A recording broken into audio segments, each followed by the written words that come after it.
Good afternoon, folks. Robert Chappell here, executive editor at Madison365 with your daily update for Monday, February 14th. It is Valentine's Day. Happy Valentine's Day to those who celebrate. It's one of those sort of greeting card things, but it's fun anyway. The update today is brought to you by Steinhafels. And Steinhafels right now is having their biggest President's Day sale ever. Save 35 to 55% off throughout the entire store, plus get great bonus buys like a 5-piece counter height dining set for only $299. It's Steinhafels' biggest President's Day sale ever. Shop in store or online at steinhafels.com today. And thank you, Steinhafels, for your support of community journalism and community media here at Madison365.org and the update. Let's talk COVID for a minute. The COVID numbers continue to improve. We're back to like pre-Delta even in terms of cases. I guess not. We're not quite pre-Delta yet. We're back to where we were like mid to late October. Delta surge started like in August is when we started to get up over 1,000 cases a day. We're now at 1,941 cases per day. Which is, again, that's more than we did for most of 2021 until August, right? So it's still, it's still a lot of new people being diagnosed with COVID-19 every day. That includes 739 today. That's the first time we've been below 4 digits in a single day in a long time. Keeping in mind that's a Monday, right? Mondays are always lower than usual, or than other days, I should say. So that, the pure number of cases is way down. The percent of positive tests is also way down at 9.8% today. It was 11.4 on Friday, which is also, well on its way down from, we peaked at about 30% back in early January, which is like really, really, really, really bad, like catastrophically bad. So to be down to 9.8 is, headed in the right direction. Those measures, the cases and positive test rates, turns out Omicron, during Omicron, those are less useful than they were in previous iterations of this virus, partly because we have so much vaccine now. Like Wisconsin, as is the rest of the country, is mostly vaccinated now. 67.5% of Wisconsinites have gotten one dose. 63.6% have completed the series. I don't think that includes boosters. A lot of people have also boosted, which makes these case numbers a little bit less relevant because a lot of, you can still get COVID and test positive for COVID if you're vaccinated. You just aren't going to get sick, and you're not going to get very many other people sick, and you're not going to land in the hospital, right? What you really want to be paying attention to is hospitalizations and deaths. Hospitalizations continue to be down. Wow. It was 1,041 on Friday, and I said on the podcast this morning, so when we get the hospital update this afternoon, I bet it'll be below 1,000. It's actually below 900. Like it dropped a lot since Friday even. 884 people currently hospitalized. We're down to 171 people in ICU. Currently available ICU beds in the state of Wisconsin is up to 205. That's all much, much better than it has been. Back in January, early January, the ICU count got down to 39. There were 39 available ICU beds in the entire state of Wisconsin at one point. Now we're back up to 205. Okay, so things have eased up considerably on the hospital side. 884 people still hospitalized. That's a big traumatic problem. Now, the other number that is really good today is 18, and that's the 7-day average of new deaths. That includes 8 confirmed deaths on Sunday. I really, really, really thought that would be higher. Even if Omicron case fatality rate was less than 1%, which Alpha, Beta, Gamma, Delta, all were about 1% of people who got infected died. And they said Omicron was less severe. Even if Omicron was less than 1%, when you're doing 10,000 cases a day, you'd expect 50 or 60 deaths a day. We're not seeing that right now. We're seeing 18, that's to me the best news. I've been warning you this whole time that the deaths are going to go up because it's a 4-week delay, right? So the cases go up. 4 weeks later, the deaths go up. So even as the cases come down, deaths are going to keep going up. I told you, watch for that. And it never happened. It just never happened. That's fantastic news. That we're still experiencing deaths from COVID. 8 people were confirmed to have died from COVID yesterday. They didn't die yesterday, right? These are all people who died 4 weeks ago, 6 weeks ago, and are just getting confirmed today, right? But you know, we were seeing in the hundreds in 2020 with far fewer cases, right? We were peaking at 6,500 cases a day in mid-April or mid-November 2020, and 100 deaths a day at one point. So more cases, far fewer deaths. That's Omicron. That's going to be the story of Omicron, I think. We did, you know, it was difficult. The Omicron surge was difficult, right? It caused a lot of disruption in businesses and families and in schools, and it really caused a strain on hospitals. There were a lot of people hospitalized. It was going up rapidly. It was going up 10% every day, but it did not translate into that big spike in deaths that we anticipated. Now, with all this in mind, the big news today is that the last county that has a mask mandate is going to let it expire, right? Back in January, toward the end of January, Dane County, Public Health Madison, Dane County, issued a new health order that basically just extended the previous health order for one more month, and that the mask mandate would continue until March 1st, and then it could be reassessed. The PHMDC today announced that they do not intend to issue a new health order, which means that the current one will expire at midnight, you know, after the 28th of February. And as of March 1st, we will not require masks. Now, the University of Wisconsin campus, as far as I know, their mask mandate was set at the very beginning, because they don't have to do this once a month thing, right? The county has to issue a new order every 30 days. The campus doesn't for its own facilities. So back in January, they said March 15th.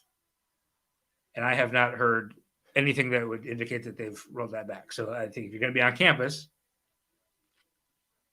and indoors, you got to keep your mask on until March 15th. State facilities could be different. School districts are on their own, you know, largely. Some school districts are mirroring the county, some aren't. So be cautious, communicate with your kid's school about what the masking policies are going to be at those schools as of March 1st, when the countywide order is lifted or it expires. Okay, that's what I have for you on COVID. We have lots of other news. We got a sheriff press conference. We've got the first Latina poet laureate for the city of Madison getting a second term. We've got all sorts of stuff for you right after this. Stay with us. Do not scroll away.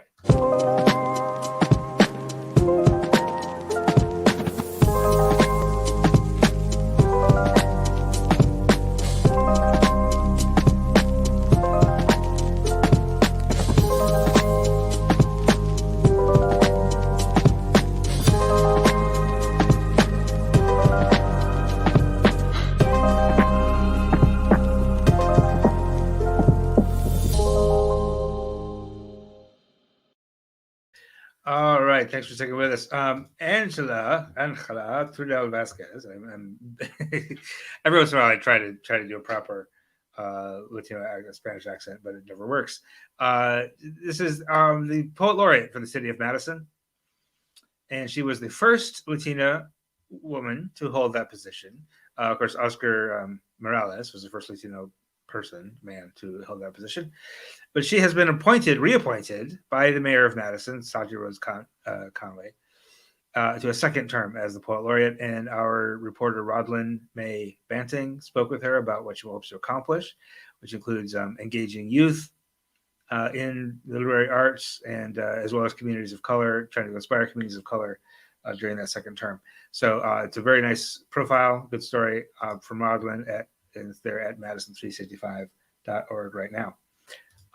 Earlier today, I was at a press conference at downtown Madison where Sheriff Kalvin Barrett, who you see here speaking, and Ismail Ozan, the district attorney, who's right next to him, spoke in favor of a new consolidated jail facility. Now, if you're around Dane County at all, you know this has been going on for 10 years. They've been trying to build a new jail. The current jail could houses just over 1,000 people if it had to. Right now, the population is 741. It was vastly overcrowded in like the 80s and 90s, has been less so lately. But it does not have really any medical facilities at all. They do provide medical care there through a contractor called WellPath. But the only way to be, if you're a resident of the jail and you're sick or you're injured, you have to basically be in solitary confinement to be treated. So it's sort of like you get punished for being sick, right? And that's not appropriate, the sheriff says. And also, there's no real mental health facility. There's mental health care, such as is possible, but there's no area for people to go who are experiencing mental health issues, and therefore you end up getting punished for having a mental health problem too. Kalvin Barrett referred to the jail today as inhumane and borderline unconstitutional. Is how he put it. That basically his implication is that even just having to live in the Dane County Jail as it is right now is cruel and unusual punishment. And a lot has been said about fire hazards and things like that. But his case is just that there's no good way to do medical care or mental health care, and that poses risk to the community because 97% of people who go to jail get out at some point. And if they come out mad and upset and hurt and damaged by the experience of being incarcerated, like they're just more likely to reoffend. So right now where it stands is that a new jail has been approved, based in broad terms. Excuse me. The new jail would house fewer people. It's a smaller jail. It's still bigger than critics would like. It's going to house almost just under 1,000 people. The current jail is over 1,000 people. The new jail would have 920 something beds instead of 1,030. So it is smaller. A lot of advocates and activists want it even smaller than that. They were shooting for like 500 beds, maybe 700, right? But it would include medical facilities and mental health facilities. But the problem is that it's going to be more expensive than initially thought. So the county board now has to vote by a 2/3 majority to borrow $24 million more dollars to spend to build this thing. That's just the capital expense. That's not the operations at all. So that vote is coming up on Thursday. Kalvin Barrett and Ismail Ozan, the district attorney, as well as some other folks, spoke at a press conference today in favor of that. So I've got that sort of just recap of that at the site of Madison365.org, and I also embedded the video. I had the video live on Facebook, so if you scroll down our Facebook page, you can see the video and of the press conference, but I also embedded it in the story, so you can go to the website Madison365.org and see it there. It's about a half-hour press conference. What was weird is the sheriff was trying to make a case for this and took very few questions. Like he took 3 questions. I asked him about the Jimmy Joshua situation, how that would have been better in a new jail. And he said that basically we would have had facilities there instead of having to take him to the hospital. We would have been able to treat him better, gotten him what he needed at that time. That whole situation happened before Kalvin was the sheriff, of course. So I don't want to lay blame on him for that. If you don't know what I'm talking about, go to Madison365.org and search for Jimmy Joshua. Jimmie Joshua. But we took like 3 people asked questions and then they all just like ran away. It was very weird. Like everybody that was speaking just turned and walked out, ignored us. We kept asking questions. They just ignored us. If you're trying to make a case and you're trying to use the press to make your case, be nice to the press. Answer our questions. Stand there and answer our questions. We had more questions. We wanted to know more. When we are asking you questions, we are offering you an opportunity to make your case. Right? If I ask you a question about why do you want a new jail, that gives you an opportunity to tell the world why you want a new jail. When you turn and walk away like that, like you're missing an opportunity. I think he anticipated what my next question was going to be, when were we going to get video of the shooting of Quadrin Wilson? So I think they didn't want to take those questions, so they had to turn and leave quickly. So anyway, that's my constructive criticism for Sheriff Barrett, who was good enough to come on this show. And I told him on that show, he's the first black sheriff in Dane County. And we had a really nice conversation. He's very committed to really, really making fundamental changes to the carceral system here in Dane County. Right? Just changing the word inmate to resident. I mean, that's like a big change, right? And he genuinely wants to treat people better. And people who are, when the way he talks about it, anyway, is that when somebody's in jail, they're in our care. Like, we have to take care of these folks while they're here with us, right? And I told him at the conversation, I'm not going to go easy on him, and I'm not. So if you want to make your case, stay and answer questions. This is Diane here. This is largely the case against this vote, and it's going to be a close vote. It may not pass. Right? It was forwarded out of committee without a recommendation. Like, the Personnel and Finance Committee couldn't agree to this resolution. But even 930 beds is too big for some folks. Like, so a lot of people would rather see it even smaller, because the idea is you're gonna fill the jail. However big you build the jail, police and courts are gonna find a way to fill it. Right. So if you want to reduce the jail number of people incarcerated and lean on, as Diane says here, alternatives to incarceration, you got to build a smaller jail. So a lot of folks want it to be like that 700 range. Right now, the whole population is 741, right? And during the pandemic, they got it down to 500.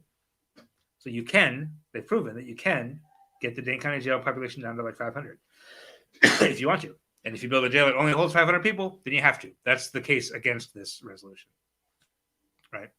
So that's that. And the last thing I'll mention today is I'm only mentioning it because I was there. I went to the Badger women's basketball game, and it was wild, you guys. They were.